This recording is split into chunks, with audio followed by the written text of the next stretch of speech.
Hi friends, ഇന്ന് നമുക്ക് ഉഴുന്നൊന്നും അരയ്ക്കാതെ വളരെ പെട്ടെന്ന് തയ്യാറാക്കാൻ പറ്റുന്ന ഒരു വട ഉണ്ടാക്കാം കേട്ടോ.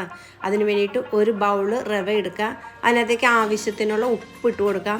ഇനി നമുക്ക് തിളച്ച വെള്ളം, നല്ല തിളച്ച വെള്ളം ഒഴിച്ച് ഈ റവ നന്നായിട്ട് നനയാവുന്ന രീതിയിൽ തിളച്ച വെള്ളം ഒഴിച്ച് കൊടുത്ത് ഒന്ന് ഇളക്കാം കേട്ടോ. ഇനി നമുക്ക് അതിനകത്തേക്ക് അരിഞ്ഞ് വെച്ചിരിക്കുന്ന ഒരു 2 കറിമുളക് അരിഞ്ഞത് ഇട്ട് കൊടുക്കാം.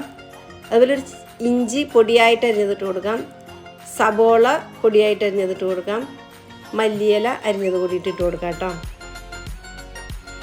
ഇനി നമുക്ക് ഇതിനകത്തേക്ക് ഒരു കളർ കിട്ടാൻ വേണ്ടിയിട്ട് ഒരു 1/4 ടീസ്പൂൺ കുറച്ചൊരു പിഞ്ച് മുളക് പൊടി കൂടി ഇട്ട് കൊടുക്കാം കേട്ടോ. എന്നിട്ട് നന്നായിട്ട് കുഴക്കാം കേട്ടോ.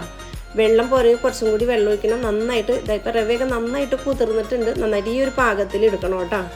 ഇനി നമുക്ക് നമ്മുടെ കൈ പച്ചവെള്ളത്തിൽ ഒന്ന് മുക്കിയിട്ട് നമ്മുടെ ഈ മാവ് ഓരോ ബൗളുകളായിട്ട് എടുക്കാം. ആദ്യം ഒന്ന് ഉണ്ടയാക്കിയിട്ട് ഉരുട്ടിയിട്ട് അതൊന്ന് പരത്തിയിട്ട് അതിൻ്റെ നടുക്ക് ഒരേ ഹോളിട്ട് കൊടുക്കുക കേട്ടോ, ഉഴുന്നുവടയുടെ പോലെ. അപ്പോൾ എല്ലാ മാവും എല്ലാവരും അങ്ങനെ പരത്തിയെടുക്കുക.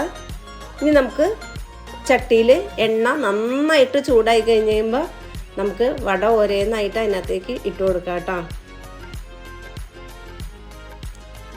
നന്നായിട്ട് ചൂടായി കഴിഞ്ഞ് കഴിയുമ്പോൾ ഒരേ വടയായിട്ട് അതിനകത്തേക്ക് ഇട്ട് കൊടുക്കാം. ഒന്നും മുട്ടാതെ ഇട്ട് കൊടുക്കാം.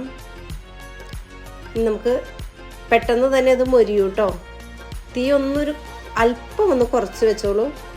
എന്നിട്ട് ഒരു ഭാഗം മൊരിഞ്ഞ് കഴിയുമ്പോൾ അതൊന്ന് മറച്ചിടാം.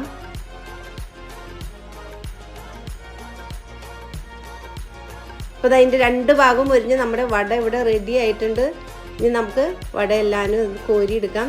ഇപ്പോൾ വളരെ പെട്ടെന്ന് തന്നെ തയ്യാറാക്കാൻ പറ്റുന്ന നല്ല ടേസ്റ്റുള്ള സൂപ്പർ ടേസ്റ്റുള്ള വടയാണ്. അപ്പോൾ എല്ലാവരും ഇതൊന്ന് ട്രൈ ചെയ്ത് നോക്കണേ.